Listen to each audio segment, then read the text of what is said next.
لیکن ان کے لیے پورا ہفتے کا دن وقف تھا، وہ کوئی اور کام نہیں کر سکتے تھے سوائے اس کے کہ وہ خدا کے ساتھ اپنی کمٹمنٹ کریں گے، پورا دن عبادت میں گزاریں گے، اور ساتھ ہی ساتھ ان پہ دوسری آزمائش یہ ڈالی گئی تھی کہ ہفتے کے دن وہ شکار بھی نہیں کریں گے۔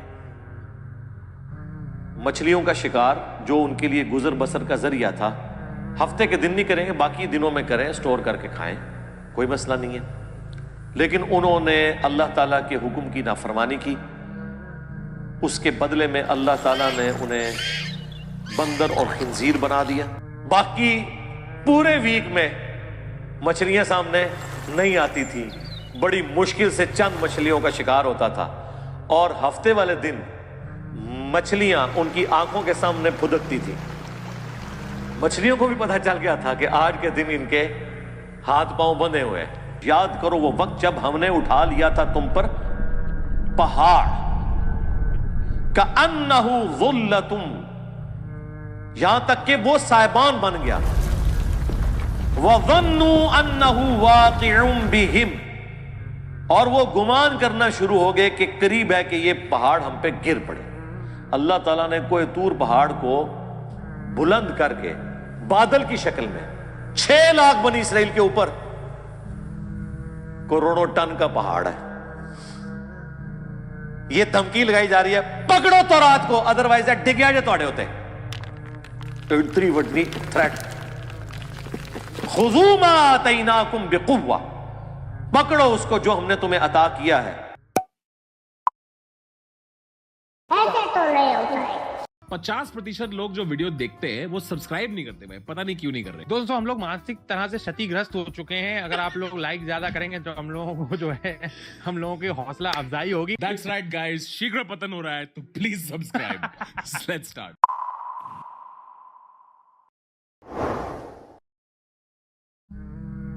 اعوذ باللہ من الشیطان الرجیم، بسم اللہ الرحمن الرحیم۔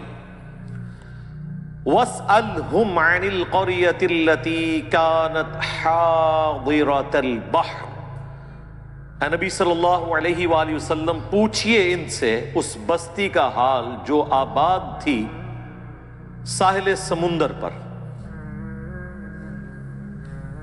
یہ سمندری جھیلیں تھیں جن میں سے ایک سمندری جھیل کے اوپر بنی اسرائیل آباد ہوئے جب وہ مصر سے نکل کے شام کی طرف آ رہے تھے۔ صحرائے سینا میں بھٹک گئے، حضرت موسیٰ علیہ السلام کی بد دعا لگ گئی ان کو، کیونکہ انہوں نے قتال اور جہاد سے انکار کر دیا تھا۔ یہ وہ مشہور واقعہ اب آنے لگا ہے جسے اصحاب سبت کا واقعہ کہتے ہیں، ہفتے والے دن کے لوگ، یعنی ہفتے کی نسبت کے ساتھ۔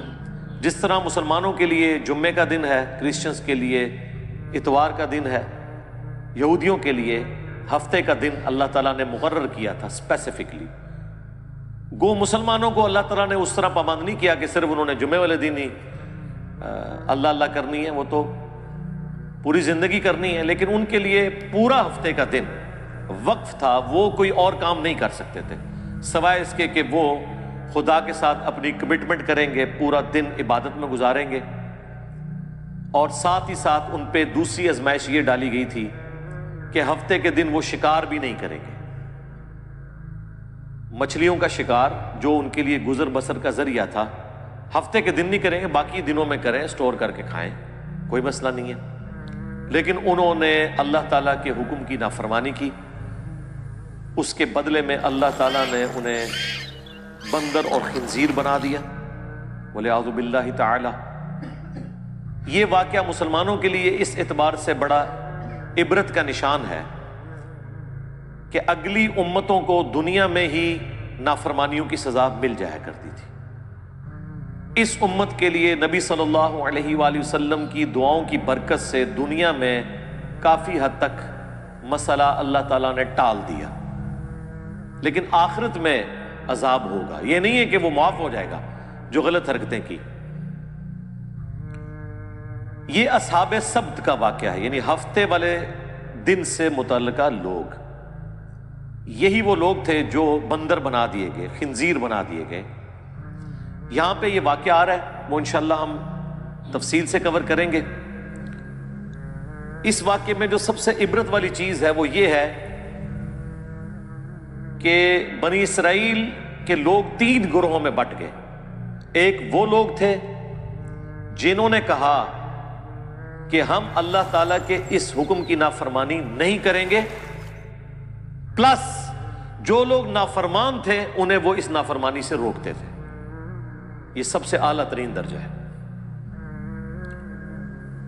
دوسرے وہ لوگ تھے جو خود تو نافرمانی نہیں کرتے تھے لیکن نافرمانوں کو روکتے نہیں تھے۔ یہ سب سے آسان کام ہوتا ہے اس حوالے سے۔ کسی کی گالیاں نہیں کھانی پڑتی، آپ کو مخالفت نہیں سہنی پڑتی، کیونکہ جب آپ کسی کو روکیں گے تو ظاہر ہے پھر آپ کی بدنامی وہ کرے گا، آپ کو دشمنی مول لینی پڑ جائے گی۔ یہ دوسری کیٹیگری تھی، میٹھی میٹھی بات کرنے والے لوگ، صرف فضائل اعمال سنانے والے لوگ، برائی سے روکنے والے نہیں، صرف امر بالمعروف کرنے والے لوگ، نیکی کا حکم دینے والے لوگ، نہی عن المنکر، برائی سے روکنے والے نہیں۔ اور تیسرے وہ بدبخت تھے کہ جو ڈائریکٹلی اس حکم کی نافرمانی کر رہے تھے اور ہفتے کے دن وہ شکار کرتے تھے۔ اب حیران کن بات ہے، اللہ تعالیٰ نے تینوں گروہوں کا ذکر کیا، اس کے بعد جب اینڈ رزلٹ سنایا نا تو یہ سنایا کہ اللہ نے نجات دے دی ان لوگوں کو کہ جو نہ تو خود یہ کام کرتے تھے بلکہ وہ باقیوں کو بھی اس برائی سے روکتے تھے۔ یعنی جو گونگے شیطان نہیں تھے، خود بھی برائی سے بچتے تھے، لوگوں کو بھی روکتے تھے، انہیں تو ہم نے نجات دے دی، اور جو برائی کرنے والے تھے ان کو ہم نے بندروں کی شکل بنا دیا۔ اور جو تیسری کیٹیگری تھی نا، ان کا اللہ تعالیٰ نے ذکر کرنا بھی گوارا نہیں کیا کہ ان کا انجام کیا ہوا۔ اتنا ذکر ضرور کیا کہ اس طرح کے لوگ تھے۔ یہی وجہ ہے کہ انہی آیات کے کانٹیکسٹ میں المستدرک للحاکم میں تفصیل کے ساتھ ایک حدیث موجود ہے۔ میں نے پہلے بھی کئی دفعہ عرض کیا ہے کہ قرآن کی اگر آپ نے تفسیر احادیث کی روشنی میں دیکھنی ہے نا، تفسیر ابن کثیر تو بہت اچھا کام ہوا ہے، انہوں نے ساری چیزیں ایک جگہ جمع کر دی، آسانی ہے اس میں، اب صحیح اور ضعیف کے حکم بھی لگ چکے ہیں۔ لیکن ڈائریکٹلی اگر آپ نے احادیث کی کتابوں سے قرآن کی تفسیر پڑھنی ہے نا تو صحیح بخاری کا کتاب التفسیر چیپٹر پڑھ لیں، جامعہ ترمذی کا کتاب التفسیر چیپٹر پڑھ لیں، اور المستدرک للحاکم کا کتاب التفسیر چیپٹر، وہ تو بہت ڈیٹیل کے ساتھ ہے۔ یہ 3 حدیث کی کتابیں ایسی ہیں جن میں باقاعدہ پورے چیپٹرز ہیں، اور ان محدثین کو اپنے گیون سرکمسٹانسز میں اصولوں کے مطابق جو جو روایتیں قرآن کی شان نزول میں ملی یا اس سے متعلقہ صحابہ کے فرامین ملے یا کوئی واقعات ملے احادیث سے، وہ انہوں نے جمع کیے۔ المستدرک للحاکم میں ان آیات کے کانٹیکسٹ میں وہ حدیث موجود ہے کہ ابن عباس رضی اللہ تعالیٰ عنہ جب کبھی بھی سورۃ الاعراف پڑھتے تھے ان آیات کے اوپر آ کر رونا شروع کر دیتے تھے، اور ان کے ساتھی ان سے پوچھتے تھے کہ آپ کیوں روتے ہیں؟ وہ کہتے ہیں کہ میں اس لیے روتا ہوں کہ مجھے یہ آیات پڑھ کے یہ معلوم نہیں چلا کہ جن لوگوں نے برائی سے روکا نہیں تھا اگرچہ وہ خود نیک تھے، ان کا انجام اللہ نے کیا کیا۔ کاش مجھے کوئی ان کے بارے میں بتا دے۔ ظاہر ہے بنو امیہ کا دور ہے، شریعت کی دھجیاں بکھیری جا رہی ہیں۔ ابن عباس نے وہ مشکل وقت دیکھا ہے۔ ابن عباس تو 68 ہجری میں فوت ہوئے ہیں، واقعہ کربلا کے بھی 7 سال کے بعد۔ تو اس دور میں رہتے ہوئے غلط ایکٹیویٹیز کے ساتھ کس حد تک کمپرومائز کیا جائے، کہاں پہ اعلان حق بلند کیا جائے، پھر وہ بندہ قرآن بھی جانتا ہو، پھر وہ شخص ہو جس کے بارے میں صحیح بخاری کی حدیث ہے، اے اللہ ابن عباس کو قرآن کا علم عطا فرما۔ پھر ان لوگوں کو اپنی آخرت کی بھی فکر ہو کہ ہم نے ان 3 میں سے ایک تو نہیں بننا کہ جو برائی کرنے والے ہیں، باقی 2 میں سے یہ بننا تو مشکل ہے۔ جو حسین ابن علی کی قسمت تھی، انہی کا نصیب تھا، وہ بن گئے کہ برائی کو ہاتھ سے بھی روکا جائے۔ جو درمیان کے لوگ ہیں، جو خود تو کچھ نہیں کرتے، ماشاءاللہ بڑے پاک صاف ہیں، لیکن شیطان کو بھی ننگا ناچنے دیتے ہیں، اس کو برائی سے نہیں روکتے. جو صحیح مسلم میں حدیث ہے کہ نبی علیہ السلام نے فرمایا ہو سکے تو برائی کو ہاتھ سے روکو. ہاتھ سے نہیں روک سکتے، زبان سے روکو. زبان سے بھی نہیں روک سکتے، کم از کم دل میں برا جانو. لیکن ذالک اضعف الایمان، یہ ایمان کا سب سے کمزور ترین درجہ ہے کہ کوئی شخص برائی کو صرف دل میں برا جائے. اس کے لیے ڈاکٹر اسرار صاحب ٹرم یوز کرتے تھے گونگے شیطان نہ بنو. تو ابن عباس روتے تھے کاش مجھے ان کے بارے میں پتہ چل جائے کہ ان کی آخرت کیا ہوئی. اللہ نے خاموشی ان کے بارے میں اختیار کی ہے. بہرحال جتنا میرا قرآن کا فہم ہے، جو میں اللہ تعالیٰ کے مزاج کو سمجھ سکا ہوں قرآن کی روح سے، مجھے تو یہی لگتا ہے کہ جو گونگے شیطان تھے ان کا انجام بھی انہی کے ساتھ ہوا جو برائی کرنے والے تھے. کیونکہ اللہ تعالیٰ کی رحمت کا تقاضا تھا کہ اللہ نے جنہیں نجات دی ہے انہیں مینشن کرتا. جب نجات دہندہ کو مینشن کیا تو اللہ نے صرف انہی کو کہا جو نجات پا گئے تھے. ان کے علاوہ اگر کسی کا ذکر نہیں کیا تو یہ ڈیفینیٹ ہے کہ وہ نجات نہیں پائے تھے، اور ان کا کچھ بھی انجام ہوا ہو ایٹ لیسٹ وہ ان لوگوں میں شامل نہیں تھے جنہیں اللہ نے نجات دی. کیونکہ اللہ کے ہاں تو 0-1 ہے، یا بات مانو یا نہ مانو، یہ ٹوٹل پیکج ہے. اب وہ آیات کی طرف آ جائیں. پوچھو ان سے اس بستی کا حال جو ساحل سمندر کے اوپر آباد تھی. یہ چھوٹی چھوٹی سمندری جھیلیں تھیں جو بعد میں جوڑ کے گوروں نے نہر سوئز بنا دی. اس زمانے میں یہ سمندری جھیلیں تھیں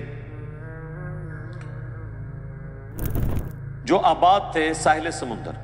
اذ یعدون فی السبت، جب وہ حد سے بڑھ گئے ہفتے کے دن کے بارے میں.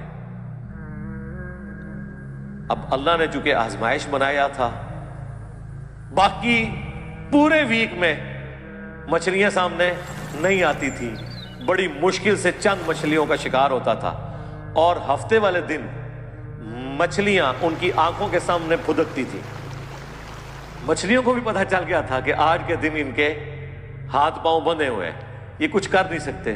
ان کو بھی اپنے ایکسپیرینس سے پتہ چل گیا تھا، تو وہ بھی اللہ تعالیٰ کی طرف سے ان پہ آزمائش مسلط ہوئی کہ ایک بھوکے بندے کے سامنے آپ لا کے مرغن غذائیں رکھ دیں تو ظاہر ہے اس کا تو روزہ ٹوٹے گا.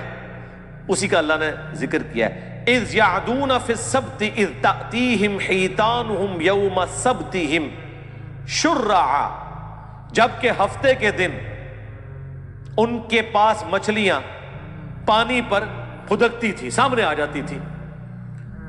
یعنی انہوں نے چینگے لانی سن کہ ہاں جی پھڑ لو. اب ان کے سامنے آ رہی ہیں آزمائش ان کے لیے. وَيَوْمَ لَا يَسْبِتُونَ، اور جب ہفتے کا دن نہیں ہوتا تھا، لا تأتیہم، تو ان کے پاس وہ نہیں آتی تھی. باقی دنوں میں ان کو مشکل سے شکار کرنا پڑتا تھا، ہفتے کے دن ان کے سامنے پھدکتی تھی. اب یہ آزمائش تھی، اسی لیے ہفتے والے دن وہ کثرت میں سامنے نظر آتی تھی. کذالک، اس طریقے سے، نبلوہم بما کانوا یفسقون، ہم نے آزمائش میں ڈال دیا بسبب اس کے کہ وہ نافرمانی کیا کرتے تھے. اس سبب سے اللہ تعالیٰ نے انہیں آزمائش میں ڈالا. ایک مشکل وقت، ظاہر اللہ تعالیٰ کی طرف سے جو آزمائش آتی ہے نا، سب سے بہتر تو یہ کہ آزمائش نہ آئے، اور جب آ جائے تو یہ اللہ تعالیٰ کا خاص کرم ہوتا ہے کہ کوئی شخص اس آزمائش سے بچ جائے. نبی علیہ السلام نے تو اسی لیے دعا کی ہے، جو میں نے اکثر آپ کو بتایا ہے. جامعہ ترمذی میں، مسند احمد میں اور مشکات المصابی میں بھی 748 نمبر حدیث ہے جو نبی علیہ السلام کو خواب میں اللہ کی زیارت ہوئی تھی. اس میں آپ نے جو دعا کی تھی اور نبی علیہ السلام نے کہا کہ یہ میری دعا لے لو اور باقی لوگ بھی یاد کرو، اس میں یہ بھی الفاظ ہے وَإِذَا أَرَدْتَ فِتْنَةَ فِي قَوْمٍ فَتَوَفَّنِي غَيْرَ مَفْتُونٍ، اے اللہ جب تو کسی قوم کو آزمائش میں ڈالے نا تو ہمیں اس آزمائش سے دور ہی رکھنا. ہاں، یہ نہیں ہے کہ انسان بہادر بن کے کہ اللہ میرے پہ آزمائشیں ڈال اور مجھے صبر دے. نہیں، یہ کہنا چاہیے کہ اے اللہ آزمائش سے دور رکھنا. ہاں جب کبھی ناگزیر ہو جائے وَلَنَبْلُوَنَّكُمْ بِشَيْءٍ مِّنَ الْخَوْفِ وَالْجُوعِ وَنَقْصٍ مِّنَ الْأَمْوَالِ وَالْأَنفُسِ وَالثَّمَرَاتِ، تو ٹھیک ہے اس میں اللہ تعالیٰ صبر دے، سب کچھ ہے، لیکن پہلی پرائورٹی نبی علیہ السلام نے یہی دعا سکھائی ہے کہ اللہ تعالیٰ فتنے میں مبتلا نہ کرے، کیونکہ بڑے بڑے ایمان والوں کے روزے ٹوٹ جاتے ہیں اس طرح کی آزمائش. جب امام حنیفہ رحمہ اللہ کے اوپر مشکل وقت آیا ہے تو پھر امام حنیفہ ہی کھڑے ہوئے ہیں خلیفہ منصور کے خلاف، باقی ان کے زمانے کے بڑے بڑے علماء مصلیحت کا شکار ہو گئے. جب احمد بن حنبل کے دور میں خلق قرآن کا مسئلہ کھڑا ہوا ہے تو احمد بن حنبل رحمہ اللہ نے ہی استقامت دکھائی ہے، باقی کئی لوگ جو ہیں اس زمانے کے جو بڑے بڑے ائمہ ہیں مصلیحت کا شکار ہو گئے. تو ہر زمانے میں جو حسینی فکر ہے وہ چند ایک لوگ ہی لے کے چلتے ہیں، سب میں اتنی جرت نہیں ہوتی. تو اللہ تعالیٰ فرماتا ہے کہ بسبب ان کی نافرمانیوں کے ان کو ہم نے آزمائش میں ڈالا، یعنی پہلے بھی ان کے کرتوت ایسے تھے، تو جب کرتوت برے ہوتے ہیں تو بعض اوقات اللہ تعالیٰ آزمائش ڈال دیتا ہے، اور یہ ان کے اوپر آزمائش تھی. وَإِذْ قَالَتْ أُمَّةٌ مِّنْهُمْ، جب ان میں سے ایک گروہ نے کہا لِمَ تَعِظُونَ قَوْمًا، کیوں تم ایسی قوم کو واعظ و نصیحت کرتے ہو، قومًا اللہ مہلکہم، کہ جس قوم کو اللہ تعالیٰ ہلاک کر دے گا، او معذبہم عذابا شدیدا، یا انہیں شدید عذاب دینے والا ہے. یعنی کیوں سمجھاتے ہو ان نافرمانوں کو، چھوڑو، انہوں نے اپنی قبر میں جانا ہے، تم نے اپنی قبر میں جانا ہے، چپ کر کے تم تو برائی نہیں کر رہے نا، ان کو ان کے حال کے اوپر چھوڑ دو. ان کا جواب سنیں کیا ہے. قالو، وہ کہنا شروع ہو گئے اس کے جواب میں، معذرۃ الی ربکم ولعلہم یتقون، ہم تو یہ اس لیے ان کو برائی سے روکنے کہ اپنے رب کے حضور عذر پیش کر سکیں کہ یا اللہ جو ہم سے بن پڑی، ہم نے برائی کو روکنے کی کوشش کی. اور دوسرا مقصد یہ ہے لعلہم یتقون، کہ شاید ہماری نصیحت سے یہ ڈر جائیں اور یہ بھی اپنی آخرت برباد ہونے سے بچا لیں. یہ سیکنڈری مقصد ہے جو میں اکثر کہتا ہوں کہ ہم یہ جو دعوت و تبلیغ کا کام کر رہے ہیں، لوگوں کو برائی سے روک رہے ہیں، اچھائی بتا رہے ہیں، عقیدے کی خرابیاں ہائی لائٹ کر رہے ہیں، اس میں پرائمری جو ہمارا مقصد ہے وہ اپنی آخرت کی فکر ہے، کسی دوسرے کی آخرت کی فکر نہیں ہے، وہ سیکنڈری چیز ہے. سب سے پہلے تو ہمیں ہماری طرف سے پوری دنیا جہنم میں چلی جائے ہمیں تو فرق نہیں پڑتا، ہمیں تو فرق اس بات سے پڑتا ہے کہ ہم نہ کہیں جہنم میں چلے جائیں. پہلی ایفرٹ تو ہماری اپنی ذات کے لیے ہوگی، او انفسکم و اہلیکم نارا، بچاؤ اپنے آپ کو اور اپنے گھر والوں کو جہنم کی آگ سے. باقیوں کی بعد میں فکر کریں گے، افریقہ کے جنگلوں میں لوگ کدھر جا رہے ہیں وہ بعد میں دیکھیں گے، پہلے تو اپنے گھر میں لوگ کدھر جا رہے ہیں وہ دیکھیں گے. پہلے تو ہم خود قرآن و سنت سے اپنی اصلاح کی کوشش کریں گے، تو ان کا اپنے رب کے حضور معذرت کر سکیں، ہم عذر پیش کر سکیں کہ یا اللہ ہم نے وہ چاروں شرائط پوری کی تھی. الا الذین آمنوا وعملوا الصالحات، یہ تو آسان ہے، ایمان لاؤ نیک اعمال کرو، لیکن وتواصوا بالحق، حق بات کی وصیت کرنا مشکل ترین کام، اور اس کے بعد اس کا منطقی انجام وتواصوا بالصبر، پھر تکلیف آئے گی تو صبر اختیار کرنا.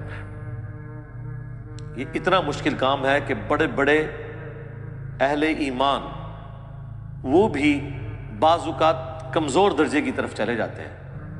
ہر بندے میں یہ حوصلہ نہیں ہوتا کہ حالات و واقعات کا وہ مقابلہ کر سکے.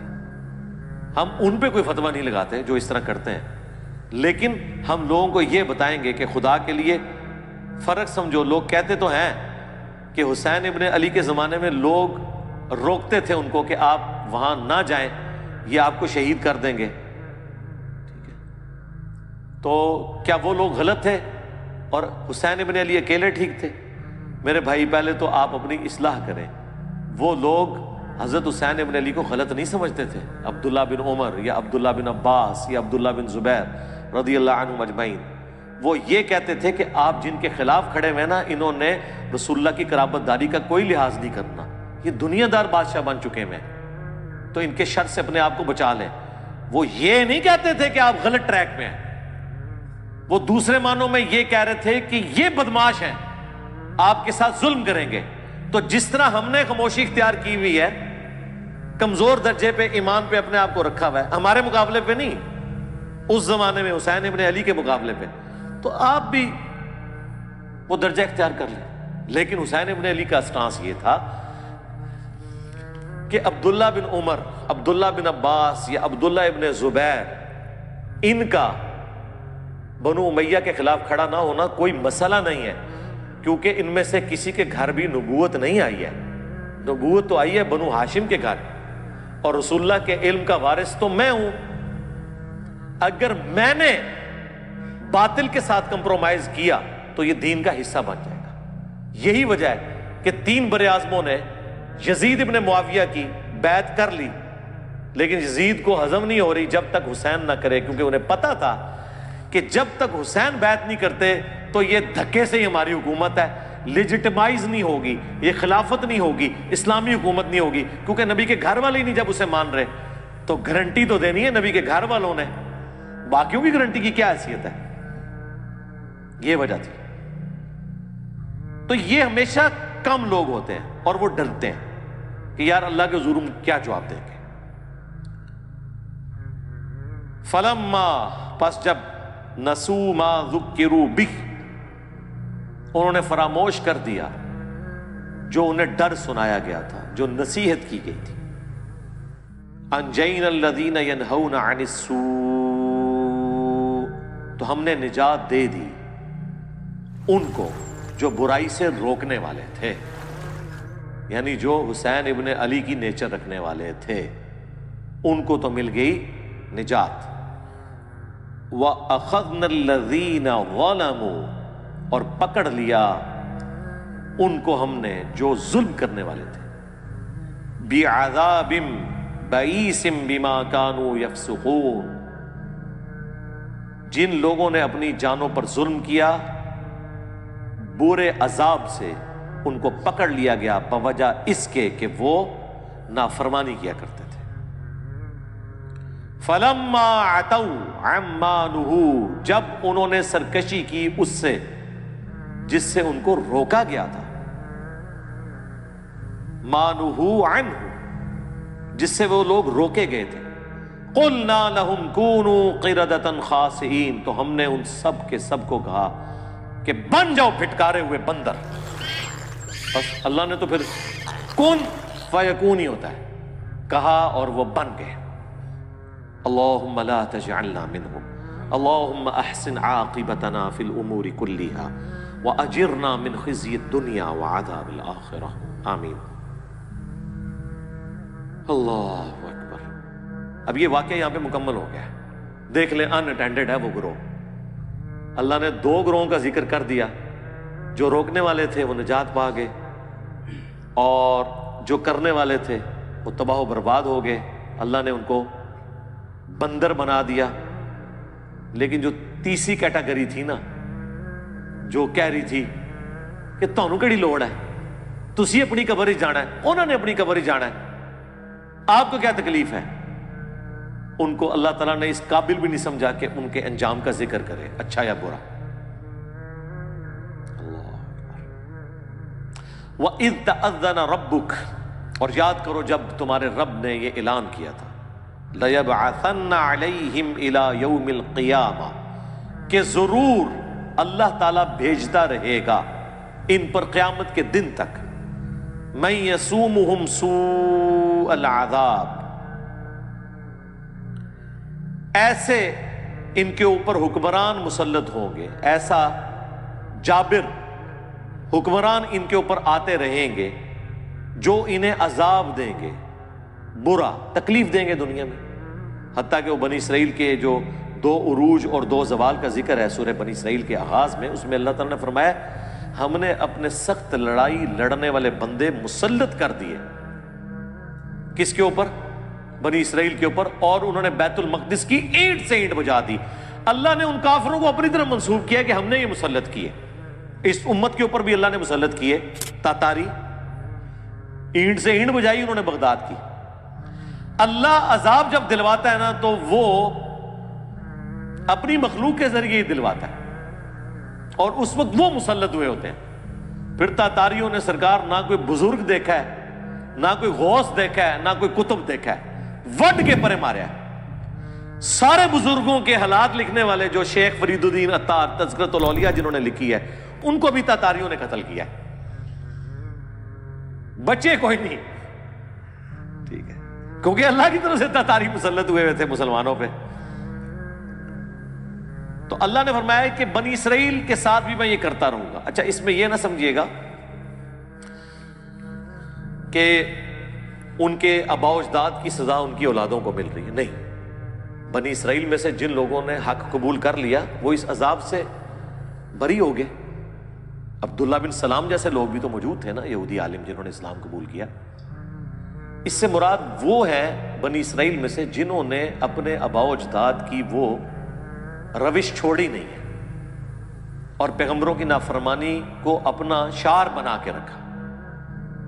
ان پر قیامت کے دن تک عذاب آتا رہے گا. جابر حکمران مسلط ہوں گے. ایک تو 8 سے 100 سال پہلے اتنا بڑا حکمران مسلط ہوا ان کے اوپر. ہٹلر 60 لاکھ یہودی قتل کر دیے. چلیں بعض لوگ کہتے ہیں نہیں 60 لاکھ نہیں تھے، 6 لاکھ تھے. سرکار 6 لاکھ بھی تھوڑا بندہ ہے. 6 لاکھ بندے مارنے کے لیے اس نے 100 فیکٹریاں بنائی. اس نے جو کچھ کیا وہ غلط کیا، لیکن جن کے ساتھ ہوا اللہ تعالیٰ کی عذاب کی گرفت میں تھے. وہ ان ربک لسریع العقاب، بے شک تیرا رب عذاب دینے میں جلدی فرمانے والا ہے. لیکن بعض اوقات ڈھیل بھی دے دیتا ہے، لیکن دنیا میں بعض اوقات تھوڑا بہت مزہ ضرور چکھاتا ہے. آخرت کا تو عذاب پکا ہے. وَإِنَّهُ لَغَفُورٌ رَحِيمٌ، اور سائملٹینیس کنٹراسٹ ہے. اور بے شک وہ ضرور بالضرور بخشنے والا مہربان ہے. یعنی آج بھی اگر کوئی دعوت حق قبول کر لے تو اللہ تعالیٰ اس کے اوپر مہربان ہے. اب ایک اور بنی اسرائیل کے ساتھ بہت بڑا اللہ نے جو معجزہ کیا، تھریٹ کی انہیں. اللہ اکبر. وَإِذْ نَتَقْنَا الْجَبَلَ فَوْقَهُمْ، اور یاد کرو وہ وقت جب ہم نے اٹھا لیا تھا تم پر پہاڑ. كَأَنَّهُ ظُلَّةٌ، یہاں تک کہ وہ سائبان بن گیا. وَظَنُّوا أَنَّهُ وَاقِعٌ بِهِمْ، اور وہ گمان کرنا شروع ہو گئے کہ قریب ہے کہ یہ پہاڑ ہم پہ گر پڑے. اللہ تعالیٰ نے کوہ طور پہاڑ کو بلند کر کے بادل کی شکل میں 6 لاکھ بنی اسرائیل کے اوپر کروڑوں ٹن کا پہاڑ ہے. یہ دھمکی لگائی جا رہی ہے پکڑو تورات کو، ادروائز ڈگیا جو توڑے ہوتے. اتنی وڈی تھریٹ. خذوا ما آتیناکم بقوہ، پکڑو اس کو جو ہم نے تمہیں عطا کیا ہے پوری قوت کے ساتھ. قوت کے ساتھ یہ نہیں ہے کہ مطلب وہ گر نہ جائے، مراد یہ ہے کہ اس کے ایکشن کو فالو کرو، اس کی روح کو فالو کرو. وَاذْكُرُوا مَا فِيهِ، اللہ اکبر، اور یاد کرو جو کچھ اس کے اندر ہے اسے فالو کرو.